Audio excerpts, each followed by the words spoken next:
Oke, kembali lagi di channel saya. Makasih buat kalian yang sudah mau ke video ini. Kemarin Hasto yang menjadi tersangka KPK ya, sekarang giliran Deddy Sitorus. Wah, satu persatu ya menjadi sasaran, dan satu pasti selesai ya kan. Kita lihat kali ini Opung membahasnya. Sebelum kita ke video, bantu subscribe dulu channel saya yang belum subscribe. Kita tunggu lama, kita ke videonya langsung. Let's go. Kalau kemarin Hasto Kristianto sudah dilaporkan ke KPK dan menjadi tersangka, sekarang giliran Deddy Sitorus. Senang kali kalian. Iya, senang lah ya kan. Kok sama kita? Jadi siapa yang melaporkan? Yang melaporkan adalah LSAK, Lembaga Studi Advokat Anti Korupsi. Advokat ya. Ingat loh, lembaga advokat. Bukan kaleng-kaleng itu. Iya, betul. Terkait apa, Bung? Terkait gratifikasi.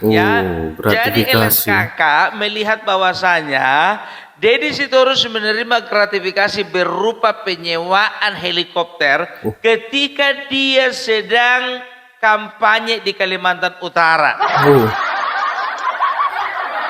Nilainya berapa? Sikitnya cuma 3,07 miliar. 3 miliar ya. Aduh. Ternyata ini bukan cuma mendapat respon dari masyarakat biasa. MAKI, Maki Masyarakat Anti Korupsi Indonesia, juga memberikan support kepada KPK untuk melakukan penyidikan. Iyalah. Kita support ya. Habis ya. Jadi begini ya, siapa ini Deddy Sitorus berkilah bahwasanya saya menggunakan helikopter bukan flexing, itu untuk keperluan kampanye. Sekarang gini Bung Deddy, bukan masalah keperluan untuk kampanye atau flexing. Yang ngasih sewa helikopter siapa? Iya. Masalahnya di situ. Mau kau pakai flexing kah? Mau kau pakai kampanye kah? Mau kau pakai ngangkat sembako kah? Enggak urusan. Yang jadi urusannya itu, yang jadi masalahnya, yang ngasih gratifikasi, yang ngasih penyewaan, yang ngasih helikopter siapa? Kenapa menjadi masalah? Menjadi masalah karena kau itu penyelenggara negara, dalam kurung anggota DPR RI. Sudah jelas. Ternyata betul ya, dinasti teriak dinasti, maling teriak maling, gratifikasi teriak gratifikasi. Waktu Kaisang pergi ke Amerika Serikat, muncul kalian paling tajam. Make juga nih. Aku kira nggak make kau kawan. Pakai helikopter juga dia. Helikopter yang saya pakai itu tidak semewah yang dipakai Kaisang dan juga Bobi Nasution. Katanya seperti itu. Bukan masalah mewahnya, yang penting gratifikasi. Ya, menurut Undang-Undang Nomor 20 Tahun 2001. Udah ngomong undang-undang kita, repot. Itu mengatakan bahwasanya setiap gratifikasi atau pemberian imbalan hadiah kepada penyelenggara negara ataupun juga anggota dewan yang tidak dilaporkan kepada KPK ya, maka itu dianggap sebuah tindakan pidana. Berapa tahun minimal hukumannya? 4 tahun. Siap-siaplah kau 4 tahun. Potong masa tahanan 1,5 tahun menjadi 3,5 tahun, lumayan lah. Tahu kalian apa tanggapan Deddy? Kenapa yang diserang partai politik kami saja? Kalau kemarin Hasto, sekarang saya. Sebentar lagi nanti Roni. Sebentar lagi nanti Adian Napitupulu.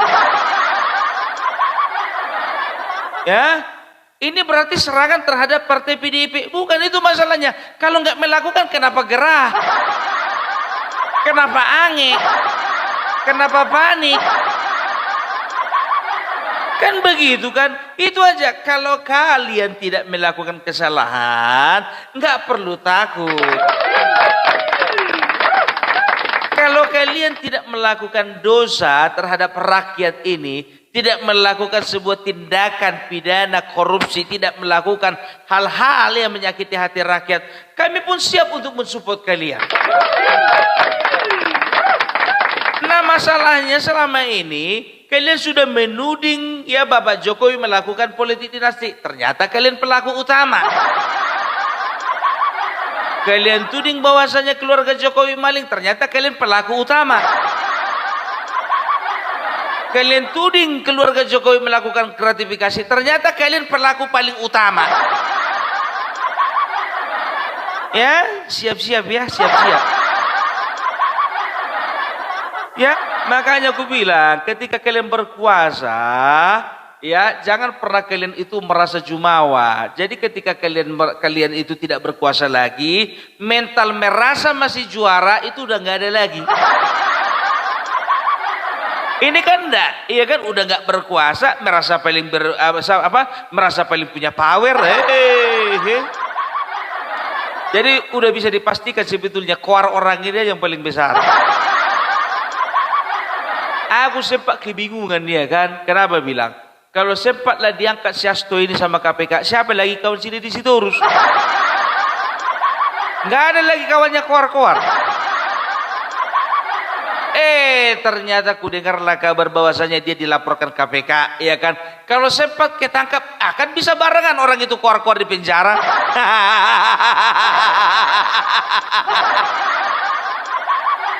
Ada teman bikin podcast, ya podcast lah orang itu dua. Mas Hasto, gimana perasaannya? Lo kok sampean nanyakan perasaan saya? Perasaan gue sampai perasaan sampean piye? Ya ginilah mas, inilah buah dari perbuatan kita. Mas pulanya udah dikasih tahu, jangan kasih berita-berita hoax. Mas kasih pula berita hoax. Berita hoax apa?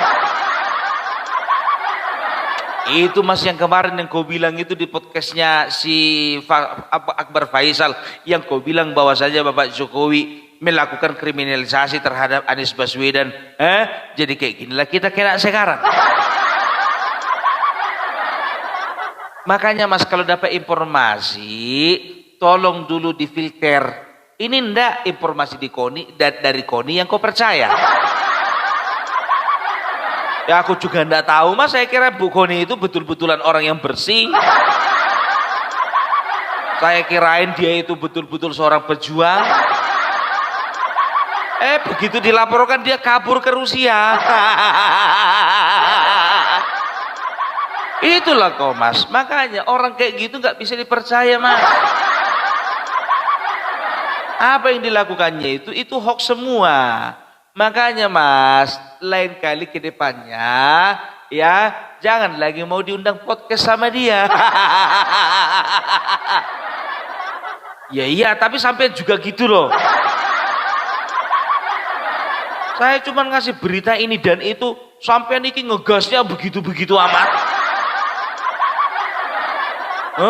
Contohnya itu, sampean bilang katanya mau bikin polisi itu dibawa Kementerian Dalam Negeri atau dibawa kementerian yang lain. Nggak jadi, nggak ada tanggapan dari DPR. Yo izin Thomas. Ya kan itu pendapat darimu. Aku cuma mengajukan. Masalah diterima nggak terima itu urusan belakang, itu pikirku. Rupanya kayak gini jadinya. Oh, tapi gini mas, bagaimana kalau kita minta tolong sama Ibu Megawati? Kan dia katanya komitmen kalau misalnya kita ditangkap, beliau akan datang. Kau masih percaya sama dia? Ya mesti percaya toh mas. Lah kita ini kan kader mas. Enggak, aku tanya dulu sama kau, masih percaya kau sama dia? Oh 100% aku masih percaya mas. Kau nggak tahu rupanya namamu udah dicoret. Maksud Mas? Nama kau itu udah nggak ada lagi di website yang ada di PDIP. Kau tengok, begitu kau ditetapkan jadi tersangka, terus dicarinya penggantimu. Oh alah mas. Jadi sia-sia atau selama ini kesetiaan saya? Gak ada gunanya saya setia sama partai itu mas. Padahal saya sudah melakukan berbagai macam cara. Iya sekarang begini, kau pula terlalu setia kau. Jadi begitu mas. Ya udah sekarang gini aja, ya lepas dari sini, ya kita cari partai yang baru. Mas, lama lo mas, 4 tahun toh mas. 4 tahun kau bilang, contohnya 4 tahun, sekarang 2024, ha? Kita keluar 2028, pemilu kan 2029.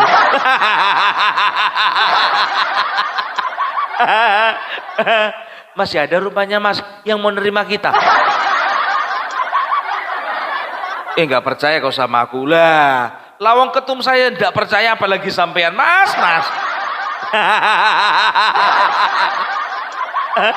Ternyata itulah isi podcast dari mereka berdua. Jadi itu dia. Jadi kalau bisa dikatakan ya ini bisa dikatakan ini bersih. Di Bapak Prabowo pun juga sendiri mengatakan kalau dia ya tidak main-main dengan tindakan pidana korupsi, kan begitu. Dia nggak peduli siapa politisinya, dia nggak peduli apa partainya, dan dia nggak peduli siapa ketua umumnya. Selagi masih ada bukti, sikat. Kan begitu. Jadi pandai-pandailah kalian ya. Apalagi kalian yang kemarin sempat berkuasa selama 10 tahun, jangan pernah kalian mencoba-coba memframing bahwasanya penguasa sekarang sedang menyerang kalian. Tidak. Ya, malah dia katakan lagi apa dibilangnya? Ini pasti kerja penguasa, kata di situ terus ketika dilaporkan. Udah dibilang ini kerjanya LSAK, lembaga lembaga studi advokat anti korupsi, bukan pemerintah. Sekarang hak mereka untuk melaporkan kau di situ terus. Kalau terbukti dan kau ditetapkan menjadi tersangka dan masuk penjara, itu bukan salah pemerintah, itu salahmu dewe. Ngono lho. Wes jelas. Itu dia. Udahlah di situ terus, gue bilang sama kau. Sedangkan sekjen gak lolos, apa lagi kau? Sekjen orang nomor 2 kena jaring, apalagi sampean. Gak usah takut, gak usah wedi. Nek kalau sampai ini tidak ada bikin kesalahan, ya wes tenang aja. Tapi kalau misalnya kalian ini memang sampai ini melakukan kesalahan dan layak untuk mempertanggungjawabkan dan masuk penjara, ya wes, iku namanya iki wayahe.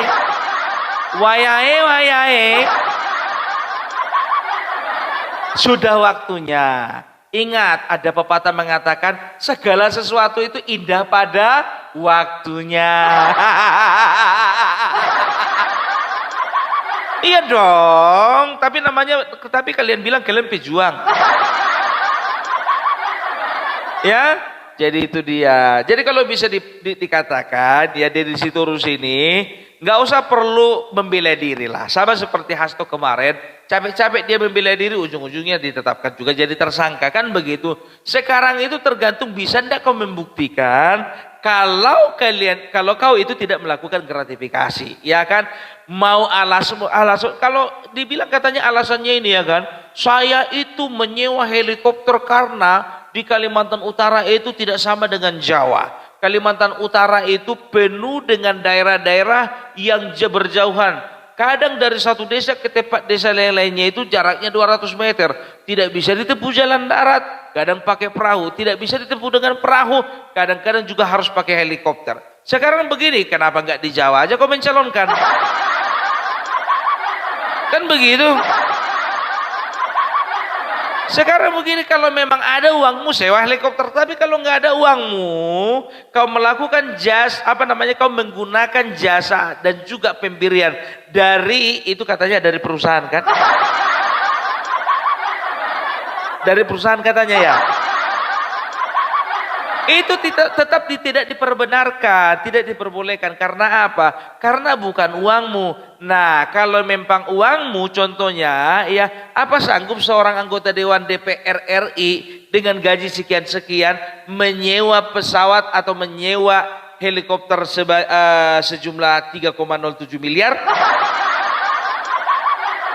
Bayangkan kalian ya kan, 8 kali penerbangan dengan total penerbangan 48 jam 3,07 miliar. Ya kalau cuma anggota dewannya dia contohnya kan patut dicurigai itu, ya kan? Karena mana ada uangnya anggota DPR nyewa segitu. Ya, jadi sekarang jangan pernah kalian framing bahwasanya pemerintah atau penguasa sedang mengobok-obok PDIP. Enggak perlu bikin framing seperti itu. Karena biar tahu kalian, yang mengobok-obok kalian itu orang kalian sendiri. Serius. Karena orang luar mengobok-obok partai kalian nggak ada untungnya. Sampai si Hasto bilang bahwasanya ini adalah kerja dari orang yang pernah berkuasa, yang kerakus akan kekuasaan sehingga dia menginginkan 3 periode. Nggak usah serang Jokowi terus lah. Ya, coba dulu serang dulu Bapak Prabowo. Bapak Prabowo aja sekarang bilang kan, saya baru 2 bulan, tapi kalian sudah bisa hitung berapa koruptor yang sudah tertangkap. Berarti artinya apa? Berarti artinya ya Hasto itu juga karya tangan dari Bapak Prabowo. Loh kok bisa gitu Bung? Bapak Prabowo lah yang menekankan kepada setiap lembaga dan juga aparat penegak hukum untuk menindak siapapun yang melakukan korupsi. Termasuk si Hasto. Termasuk juga di Sitorus kalau memang terbukti. Kalau nggak terbukti ngapain kalian sewot? Nggak usah takut lah, ya kan? Nggak terlalu kejam bangsa ini, negara ini atau aparat penegak hukum memberikan hukuman kalau memang kalian tidak terbukti. Dan jangan banding-bandingkan kasusmu dengan kasus yang lain. Ini di sini suka kali membanding-bandingkan. Kenapa cuma kami yang ditindak seperti ini? Kenapa di sana ada kasus? Kenapa nggak ditindaklanjuti? Kan begitu, suka kali dia kayak gitu. Tapi mau kemana dia mengadu? Ya? Dia yang berusaha untuk mengkambing hitamkan Parcok itu juga kan? Ini juga yang bilang itu apa namanya? Kalau kepolisian itu harus berada di bawah Kemendagri. Aduh, atau kembali lagi di bawah TNI. Makanya udahlah di situ terus ya. Sekarang begini aja lah ya. Persiapkan dirimu sama seperti Hasto mempersiapkan dirinya. Itu aja. Daripada capek-capek nanti bikin kianlah video klarifikasimu. Bikin kian, susun kian kata-katanya. Oke. Jadi itu dulu dari Opung Parbelak. Jadi mudah-mudahan Deddy Sitorus tidak terbukti melakukan gratifikasi, ya kan? Itu aku bicara mudah-mudahan loh. Tapi kalau contohnya memang kau ditetapkan jadi tersangka, berarti tak terkabullah doaku. Ya kan? Oke? Jadi itu dari Opung Parbelak. Ya, salam NKRI harga mati. Oke, itu dia videonya. Gimana menurut kalian? Dan sampai bertemu di video saya selanjutnya. Bye.